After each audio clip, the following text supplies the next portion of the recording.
आउज़ुबिल्लाहि मिनश्शैतानिर्रजीम बिस्मिल्लाहिर्रहमानिर्रहीम। अस्सलामु अलैकुम वरहमतुल्लाहि वबरकातुहू। आज हम बात करेंगे इस्लाम के अजीम मुअज़्ज़न यानी हज़रत बिलाल हबशी के बारे में।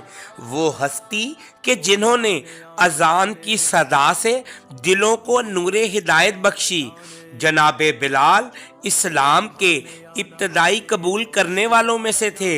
मक्का में उन पर शदीद जुल्म किया गया, जलती हुई रेत पर लिटाया गया, पत्थर रखे गए, कोड़ों से मारा गया, मगर उनकी जुबान पर सिर्फ एक ही सदा थी, आहद आहद, अल्लाह एक है। ये सबर, ये इस्तकामत और ये तौहीद की आवाज़ तारीख़ में हमेशा सुनाई देती रहेगी।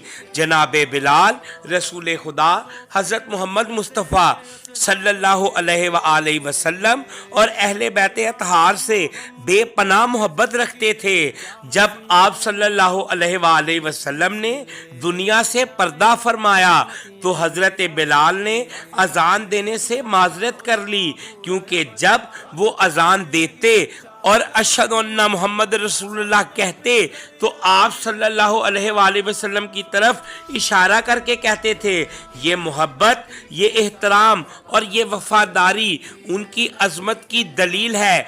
आप सल्लल्लाहु अलैहि वसल्लम के बाद हालात बदल गए। बहुत से हक पर कायम रहने वाले सहाबा ने अहले बैत का साथ दिया और हज़रत बिलाल भी उन्हीं में शामिल थे। उन्होंने मदीना छोड़ दिया और शाम की तरफ हिजरत कर गए, क्योंकि वो किसी ऐसे हुक्मरान के साथ रहने को तैयार न थे जो रसूल खुदा हज़रत मोहम्मद मुस्तफ़ा सल्लल्लाहु अलैहि वसल्लम की सीरत पर कायम ना हो। हज़रत बिलाल ने हमें ये दर्स दिया कि दीन सिर्फ नाम नहीं, दीन ईमान, अखलास, वफादारी और अहले बैत की मोहब्बत में है। हम भी अपने दिलों में वो मोहब्बत जिंदा करें कि जिसने हज़रत बिलाल को अजीम बनाया। या अल्लाह, हमें भी हज़रत बिलाल जैसा सच्चा इश्क़ रसूल और एहतराम अहले बैत अता फरमा। आमीन या रब्बल आलमीन। वीडियो अच्छी लगी हो तो इसको लाजमन दूसरों के साथ शेयर करें और हमारा चैनल दीन का सफ़र को सब्सक्राइब ज़रूर करें।